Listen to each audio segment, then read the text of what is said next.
If you watched my last video, Wheel Strategy with a Low-Cost Stock, then you're familiar with how I sold a cash secure put option to start a wheel strategy. But not just any stock, this was a low-cost $10 stock, which can be ideal for smaller sized accounts. Well, if you watched the entire video, then you also saw the update that I included, which also described how the underlying stock was affected by the consolidating market of today, and so the price dipped way below my strike price.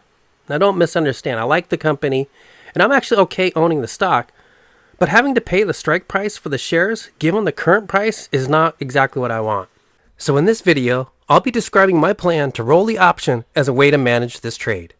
You can have real-time notification of my trade alerts, plus direct access to me via my Q&A chat channel. Simply join my Simple Trading Room community by going to discord.simpleoptiontrading.com. I'll see you over there. Just as a refresher, here you can see the actual transaction record for my account history, where I sold the cash secure put for stock symbol RSI with a $10 strike price and an expiration date of February 18th of 2022. Submitted this order on January 19th, and it was filled that trading day at 12:28 p.m. Pacific time. And when this order got filled, I received a premium payment of $70, which showed up as a credit deposited immediately into my trading account.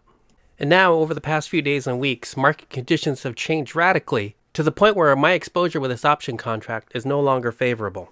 Now, in my previous video, I mentioned that the share price had dropped to $8.75, and that was on January 27th. Now, I could easily wait till the expiration date and get assigned these shares, and at which point I'll pay $10 per share, which would be $1.25 above the current market price. Now, I like this company and I don't mind owning the shares, but I'd rather not pay $1.25 over the current market price. But what can I do?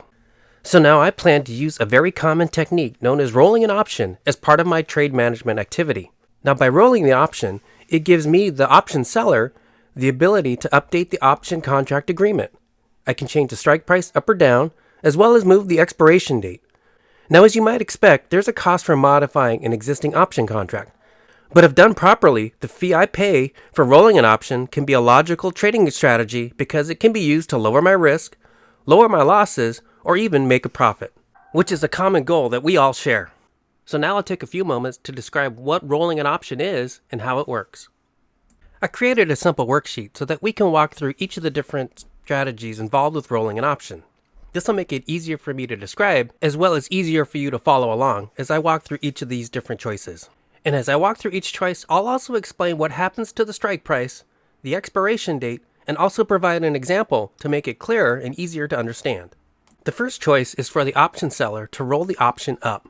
And in this scenario, the option trader modifies the option contract so that the strike price is higher, but the expiration date stays the same. Now, you remember from my original contract, I sold RSI with a $10 strike price that expired on February 18th. Well, now, by rolling the option up, I'm still selling the put option for stock symbol RSI, but now with a $12.50 strike price and the same expiration date of February 18th. The next alternative that I have is to roll the option down. And in this scenario, I'm modifying the option contract with a lower strike price, but the expiration date again stays the same. Now here you can see in the example, the new put option is still for stock symbol RSI, but the strike price is now $7.50 instead of the original $10, and the expiration date stays the same, February 18th. And now for the third alternative as an option trader, I can actually modify the contract to roll the option out. And in this case, the strike price stays the same, but now it's the expiration date that moves further out. Here you can see in the example that I'm selling a cash secure put for stock symbol RSI with a $10 strike price, the same as the original, but now notice that the expiration date, instead of February 18th, is now March 18th, so I moved it out 1 month. Please also note that these same option rolling strategies are also used for call options. So in this table, I've outlined the basic choices for rolling an option. You can either roll it up where the strike price goes higher, you can roll it down where the strike price goes lower, or you can roll it out where you move the expiration date further out.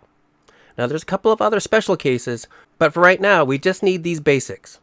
And for my particular situation where the stock price has dropped significantly below my strike price, I'll be considering two different alternatives here. First, I'll be looking at rolling the option down, that's again setting the strike price lower, or rolling the option out, or I'm just going to keep the same strike price but push the expiration date further out. In this first alternative, I would be rolling the option down.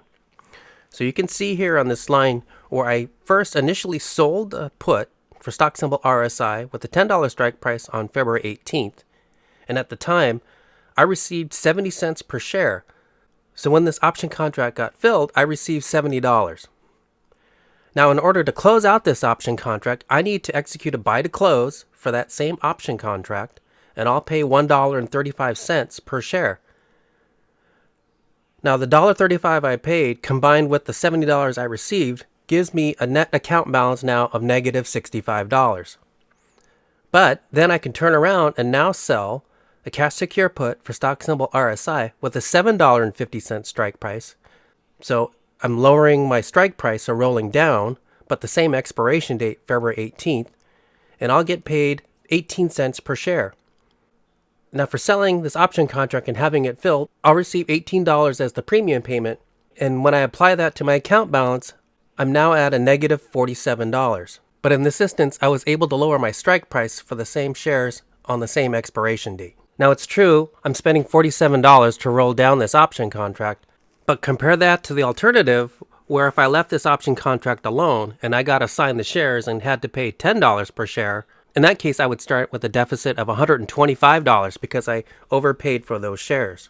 So in some scenarios, it might make sense for me to spend the extra $47 to avoid having to overpay $125.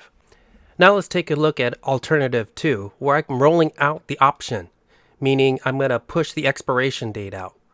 Now, it's similar to the first alternative. This entire transaction started with me selling a cash secure put for stock symbol RSI with a $10 strike price and an expiration date of February 18th. When I sold that option contract and it got filled, it was paying 70 cents per share, so I received a total premium payment of $70, which shows up as my account balance here.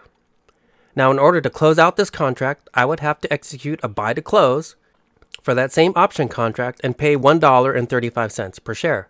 Now, when I combine that money that I paid, the $135, combine that with my existing account balance of $70, I come up with a negative balance of $65. So now I would sell a cash secure put for that same symbol, RSI, with a $10 strike price, but now pushing the expiration date out 1 month to March 18th. And in this case, I would get paid $1.20 per share in premium. So for selling this option contract, when it gets filled, I would take that $120, and when combined with the existing account balance of negative $65, I now have a net balance of $55. And in this case, this works extremely well in my situation. I'm still selling the cash secure put for RSI with a $10 strike price, so it's a company that I like and I wouldn't mind owning the shares. But now I was able to push the expiration date out 1 month, and that'll give the share price more time to recover and come up to that level. In addition, I ended up with a $55 credit for this entire transaction. Earlier in this video, I mentioned that there's some other strategies for rolling options, so I wanted to at least briefly mention 2 of them here. First, you can roll up and out an option, which means that the strike price goes higher, and you're also pushing the expiration date out. Take a look at this example. You could see the new cash secure put for stock symbol RSI has a new strike price, $12.50, and it also has an expiration date that's further out, March 18th. The next strategy is to roll down and out, and in this case, the strike price is lower, and the expiration date is further out. Now take a look at this example where you can see the cash secure put for stock symbol RSI now has a strike price of $7.50, and the expiration date is March 18th. As you become a more sophisticated options trader, you'll want to learn and understand how and when to use rolling options to your advantage. You can get immediate access to my trade alert notifications by joining my Simple Trading Room community. Be sure to use the special link that I've included in the description below so you can join in on the action. There's one last thing before I end this video. Now, making profits and generating an income from option trading is a great thing, but keep in mind that all gains made from trading are considered income and are subject to applicable tax considerations. So every month, I save a portion of the profits that I earned in order to pay for my federal and state taxes. So please consult with your CPA, licensed financial advisor, and/or tax preparer regarding the tax liabilities for your unique situation. If you're still watching this video, I just want to say thank you so much. I really appreciate it. And I also want to wish you good luck and lots of success with all of your trades.